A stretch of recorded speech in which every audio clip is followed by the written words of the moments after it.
Hey guys, so this is the introductory video to our channel, and in this video I kind of want to go over what will be expected of this channel, like what content we're going to try to put out there, but then also this will be an introductory video to the IBDP, especially if you're starting it, and also if you are interested in starting it, to kind of see how much you have to do, what is expected of you, and all these things. Because at certain points, because when I started, I didn't have any clue on what it is.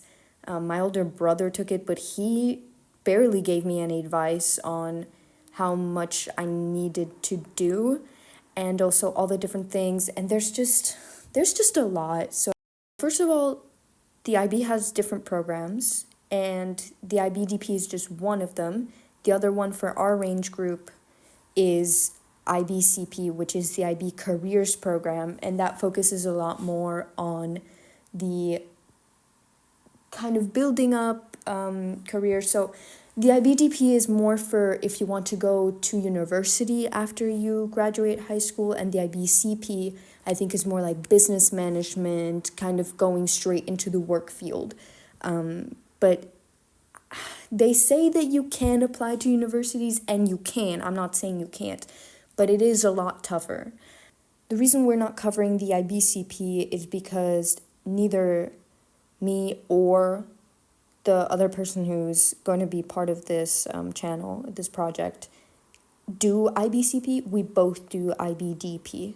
So I think it's better to talk from, no matter how much research we do, right? We will never be able to, truly explain what is necessary for you to do and to be able to be good at it, I suppose, or kind of expectations of how much workload it is, right? So I would say if you are interested in that, do your own research, because we can't help you here. But okay, first of all, what we kind of have planned for this channel. First of all, revision material. The topics we will be covering in are both standard and higher level. If you don't understand what that means, I will get to that later. But it will be in biology, history, chemistry, physics, and economics. How much of each of those, so how many biology and how many history topics, we don't know, but we're going to make videos explaining certain processes, and also posters that go with that. So if you like video learning, or if you like just having a poster that you can look at, we'll have two of those. The other thing with that's kind of more academic is our experiences with deadlines, the how to manage the workload, what will be expected of you more deeply than in this video. And also another thing that we'll do is hopefully how to write essays, especially in history, because it can be a little bit confusing, and how to go through a paper together, especially later on in the year. So that's kind of the content that we're going to be putting out, hopefully in a timely manner. Again, because there is a lot of workload, it might not be very regular. It might not be very consistent, I suppose, but that's what we're hoping for. Now, on to the IB diploma program. So the IB diploma program is made up kind of two sections. You've got the core, and then that's made up of theory of knowledge, extended essay, and then CAS. And then you've got the actual subjects that you take. So let's start with the subjects, because I think it's a little easier to explain. So in the subjects, you have to pick 6 subjects. And these subjects have to be these subjects. You don't get to pick 6 random subjects. They have to fall under these categories. So the first one, let's talk about science. Oh wait, before that. 3 of them have to be standard level, and the other 3 have to be higher level. The difference between standard level and higher level is essentially just standard level, you do less content on it. So everyone does the standard level content. But then if you're doing higher level, you do the standard level content plus extra. And this can mean an extra exam. This can mean, having to write another essay. This can mean having different content on an exam, so not more of an exam, like an extra exam, but just different content on the exam. But everyone for the higher level has to take 4 extra lessons. So usually you have 6 lessons and then you have plus 4. So your higher level lessons, you'd have 10. Standard level, you would have 6. So these are the 6 subjects that you have to pick from.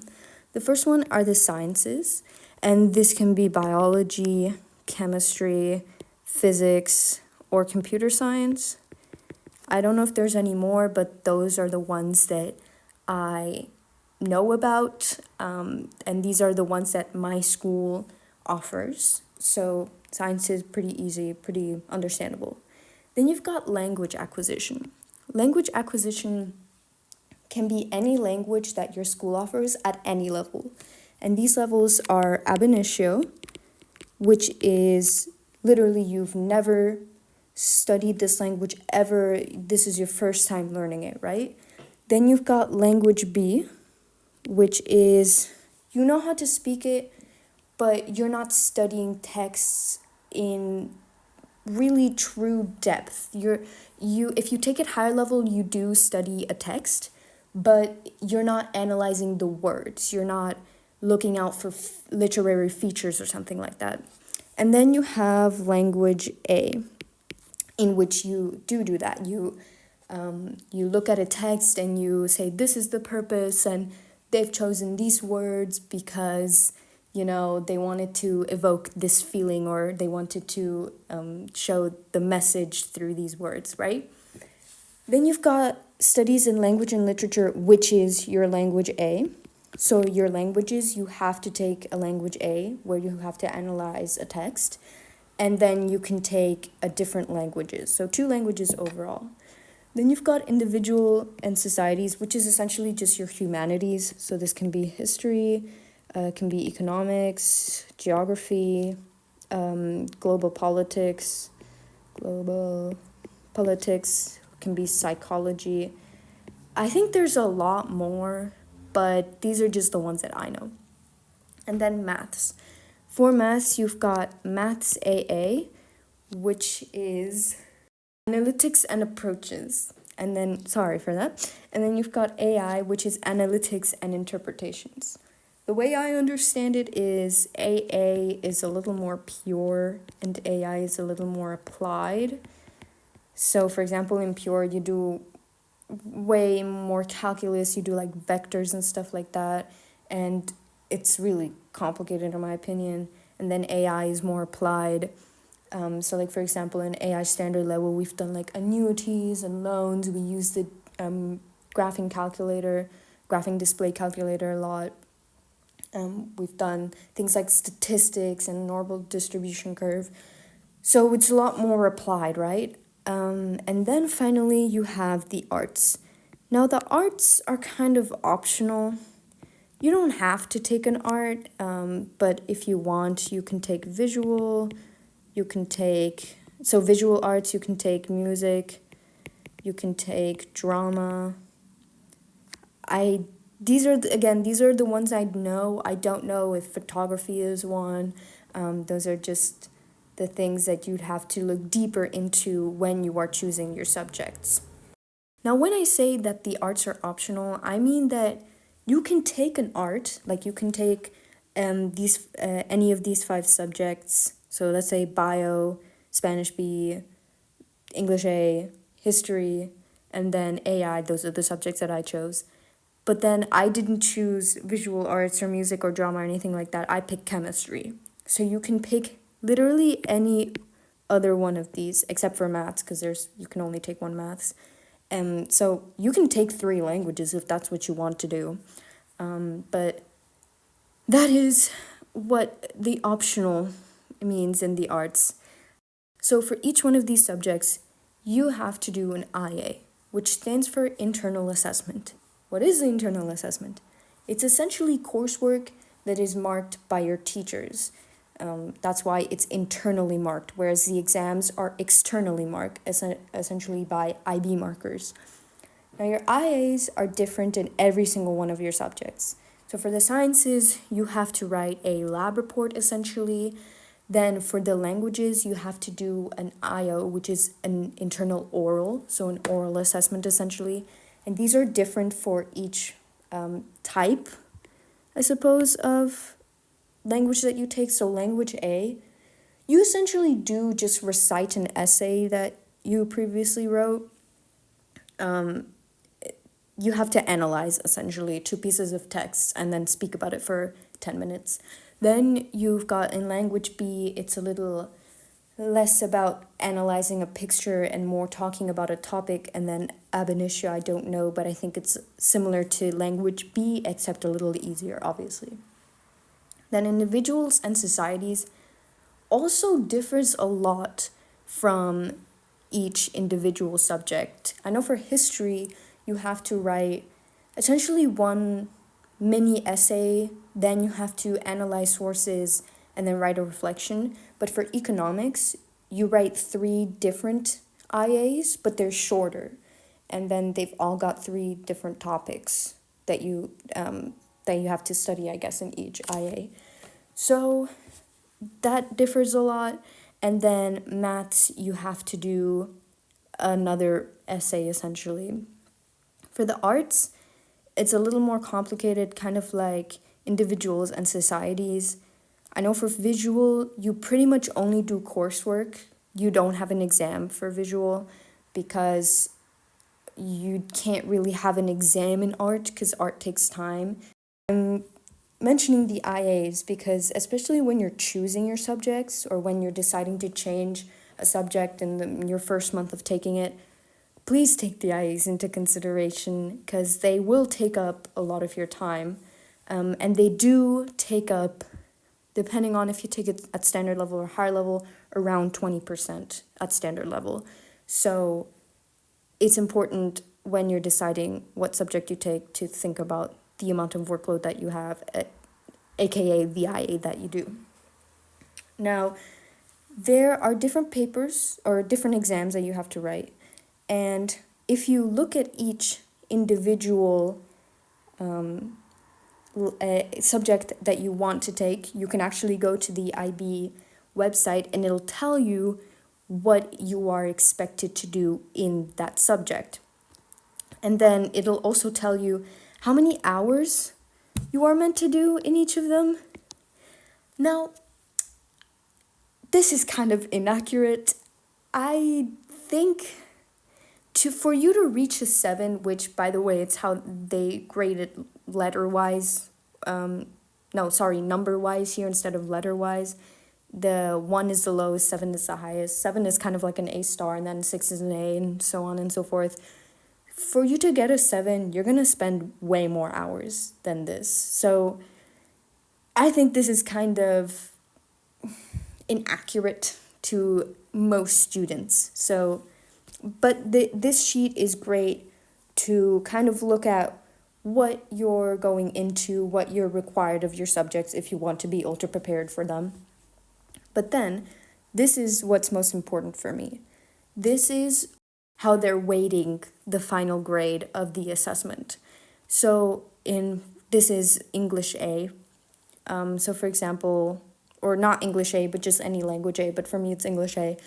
You've got paper 1, paper 2, then for higher level, you have a higher level essay. So if you do take a look at these and you're thinking about taking it standard level and higher level, there might be a few things that are different. So in some of them, you might need to write an extra paper, so a paper 3, for example, in history. But then for some, you don't do any extra work. For example, in the sciences, at least in biology, chemistry, and physics, I'm not sure about computer science, you don't take extra papers, but the papers are weighted differently with your IA, and you also obviously get different content on the papers, and you spend more time on them. So that's why it's really important to kind of look at what is expected of you, essentially, when you're taking this this thing. And you might get these sheets right at the beginning of the course if your teacher hands them out, but if they don't, feel free to look at it, because I didn't know that we had a higher level essay that we had to do in English higher level until my teacher introduced it to me, and that would have been so nice to know. It would have made me so much more prepared and so much more ready to write another essay.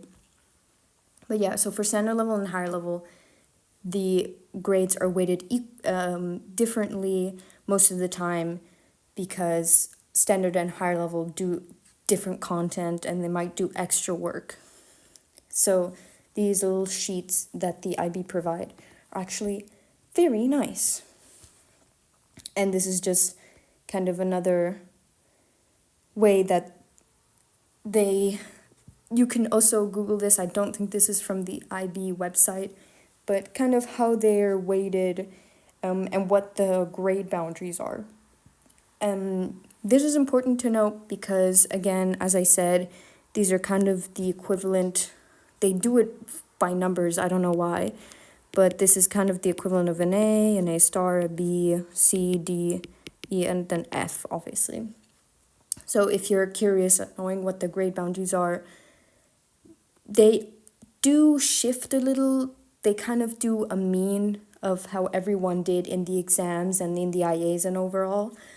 So they might shift a little, but they don't shift that much usually. So if you do want to get a 7 in the IBA language and literature, and this is specifically for higher level, you do want to get around 80 to 100%, which 100% is near impossible, so around 80%. So that is, that is the boundaries essentially. Don't get too scared by the numbers. They are pretty much just the equivalent of an A star and then an A, B, C, D, so pretty easy to figure out. I hope that makes sense.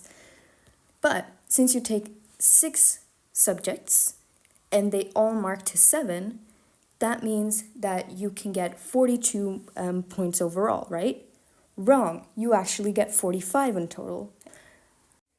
So now we can move on to the core, and the core is made up of theory of knowledge, the extended essay, and the creativity, activity, and service. And the way you get those 3 extra points is through the theory of knowledge and the extended essay. So essentially what the extended essay is, because I'll start with that, is a 4,000 word essay. And it is an essay of your choosing, in the way that it can be in any subject and it can be any topic. So you can pick whichever subject you want, but I would suggest picking a higher level subject that you take because, well, first of all, the language that you use and the words that you use in your extended essay need to be higher level, and you'll only get a true sense of what that means is if you take that higher level subject. And the second of all, it's just a good idea to pick a subject that you take even if it's not higher level, because there are certain skills that you need to have in that subject when it comes to essay writing that you might not be able to get in other subjects. So for example, I had someone in my class who took history as their extended essay subject, and they did not take history even at standard level, and they had to text me and be like, can I see an essay that you wrote? Because the first essay, his first draft of the extended essay, or the work that he had done at the time, he showed it to his supervisor, and it had just, the supervisor said no. he like, the way he wrote the essay was pretty bad. So it's just easier if you pick a subject that you do, because the skills that you learn in that subject translate into your extended essay. Now, when I say that it can be any topic, I truly mean it can be any topic, because I have 2 friends, and they both did it in English, their extended essay, and one of them just did a an analysis of a book and kind of analyzing the themes and all that. And then the second one did a comparative essay of two different books. So the extended essay is pretty much your responsibility. There are pretty much no guidelines. I mean, sure, there are certain things that you have to do in the essay, but the way you present it and the way you do it, in my opinion, is pretty much up to you. The only thing that I would say is, and that's both a blessing and a curse because you can do whatever you want, but it is kind of difficult to start because you're kind of popping up you have an idea. You have to create an idea out of pretty much nothing. The way I would do it is pick a topic within that subject that you like. So for me, it was biology and then microbiology, and then try to research interesting things within that topic that would be interesting. And from the research, honestly, you will find a research question that you can write an essay on. The final thing about the extended essay, or no, two final things about the extended essay, is the reflections. You have to write 900 words of reflections, and you have to write 3. So 300 words per reflection. So let me clarify. 3 reflections, 900 words in total. And this has to be throughout the course of the extended essay. So you'll have an initial one where it's right at the beginning of you doing your extended essay. Then you've got an interim one, and then you've got the final one. But, I don't really have any tips for it. It's just something you have to do. And then the final thing is the extended essay is great for uni applications. So if there is something that you want to go into, for example, I want to study microbiology in university. That is a subject that I would love to study. Guess what? I did my extended essay on a microbiology topic, right? That is a great thing to put into my personal statement. So when you're thinking about doing your EE, just think about what you might want to do in university so that you can show interest in that in your personal statement and be like, hey, I really want to study this. I even did my extended essay on it. Please accept me.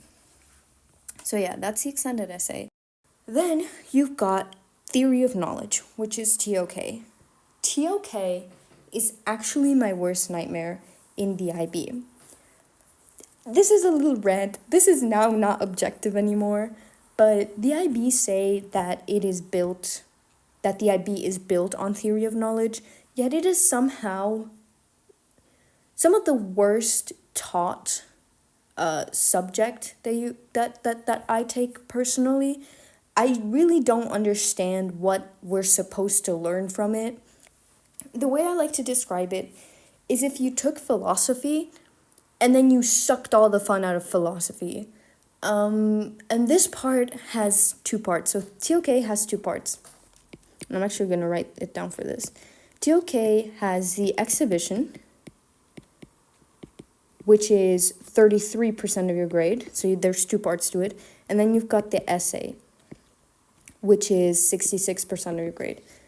Oh, it's 99 overall. This is a third for the math people, and this is 2/3 of your grade. There you go. Happy?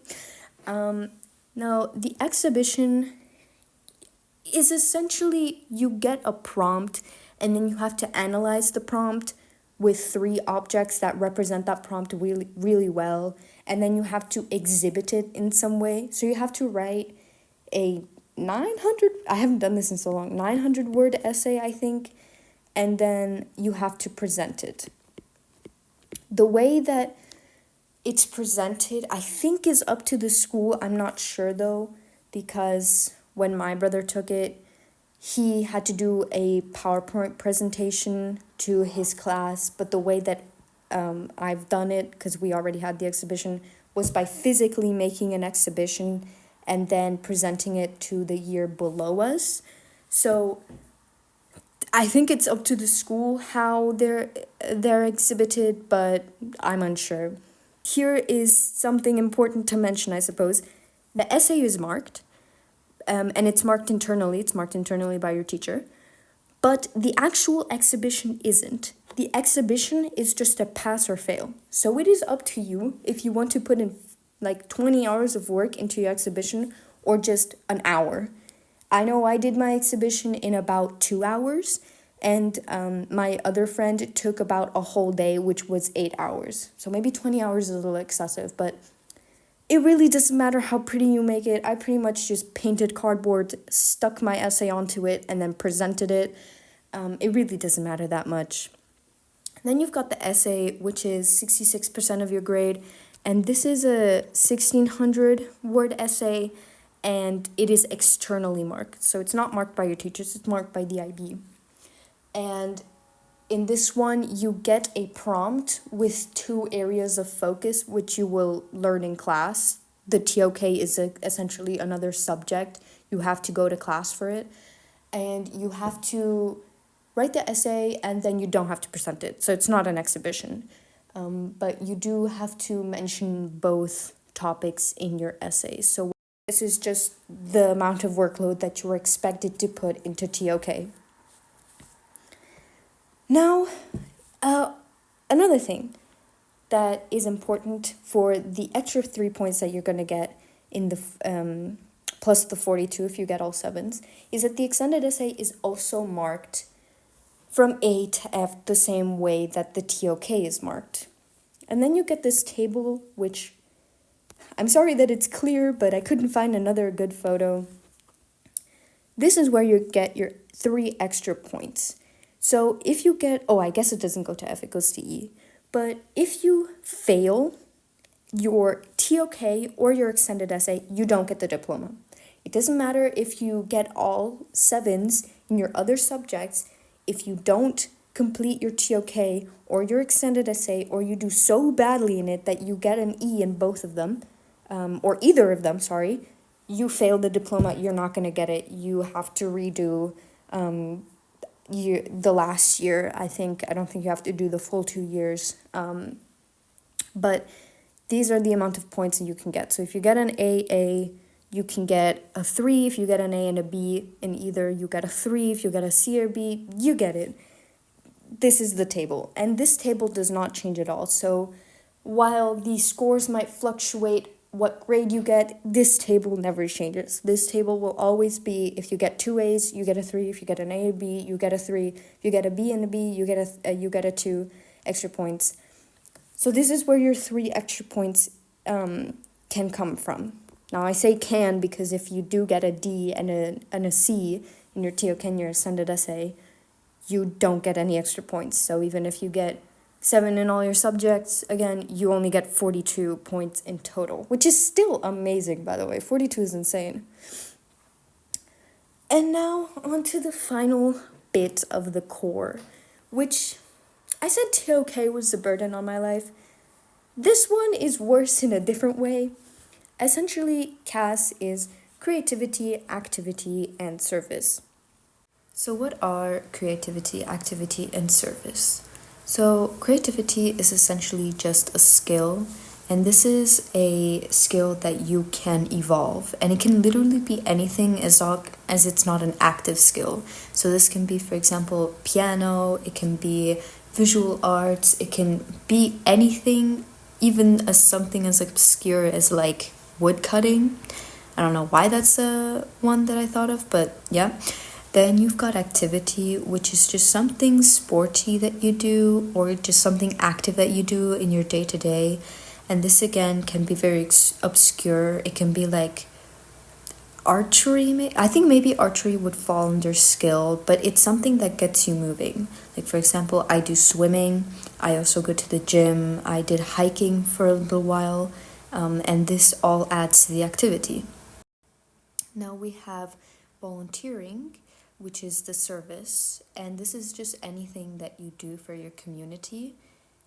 It can, again, range from anything from helping your elderly neighbor get his groceries to taking care of a dog for free, like dog sitting, or it can be cleaning up something in like cleaning up litter in the park.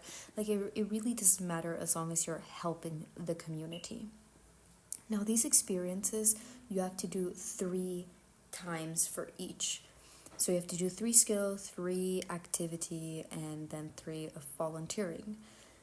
And these experiences don't have to be very long. I mentioned before that it has to be over 18 months, but those 18 months do not have to be that you have to do one creativity for 18 months.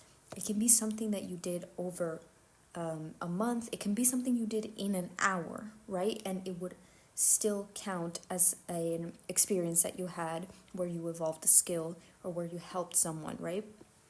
As long as you fill in 18 months of you doing something, you're good to go.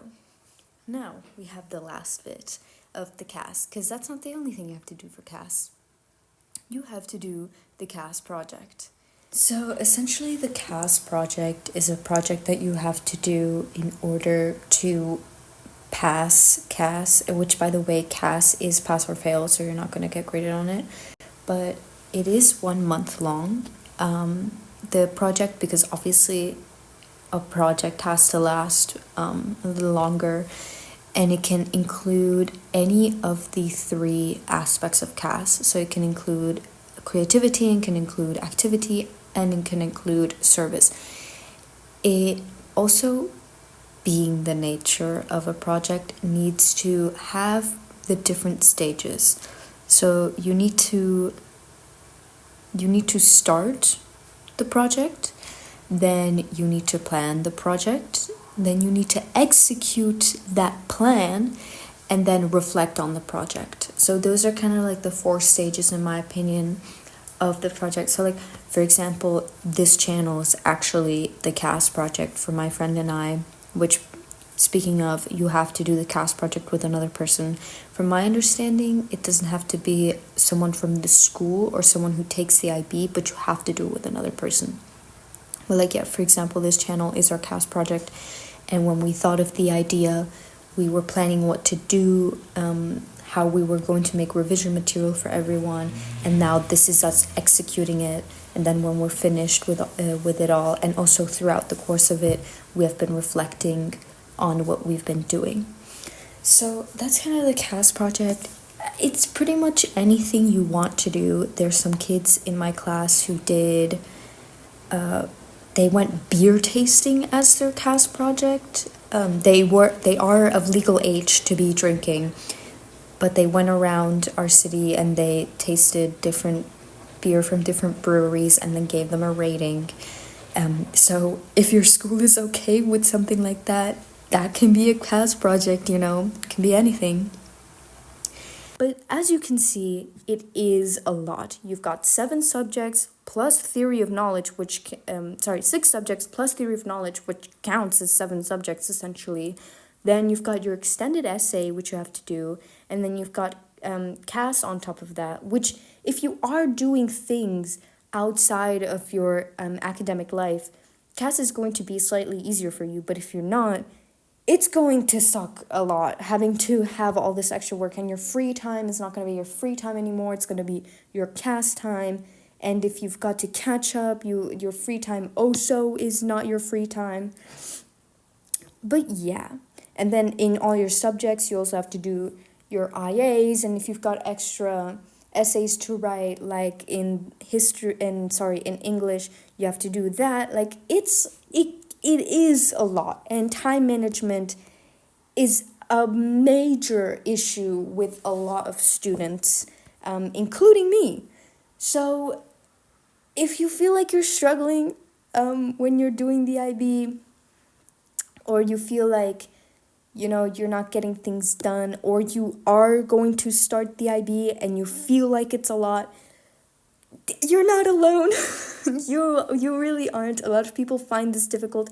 My brother, again, who did the IB, went off to university and then said that university was like 10 times easier than the IB. So, it is a lot. And there's one tip that I want to give right off the bat, and it's when choosing your subjects. When I chose my subjects, I was actually a genius. I didn't know how much this would save me, but when I was choosing my subjects, I chose difficult subjects that I knew I wanted to do. I did bio, history, and chemistry. Bio and history, which I do higher level, and then chemistry, which I do standard level. And to combat that, I was like, okay, I'm gonna pick really easy subjects. I'm gonna pick Maths AI because I know I would suck at Maths AA, and I'm gonna pick Spanish B because I already have knowledge of Spanish, right? I'm native Spanish.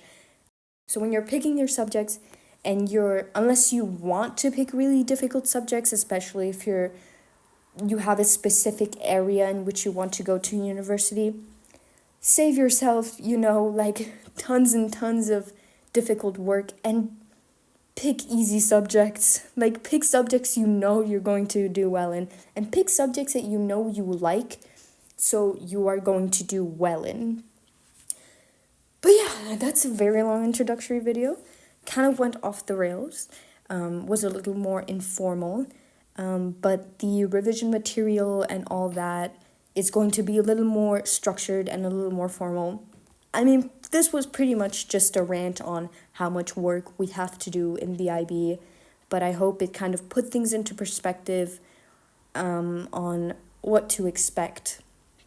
But hopefully down the line, I will make a video about how to manage the time and what I did to kind of help with that, especially I have the worst attention span and the worst memories, and I hate writing things down like in a planner and things like that. So I will hopefully make a video on how to manage time. Yeah, that's all. See you guys later.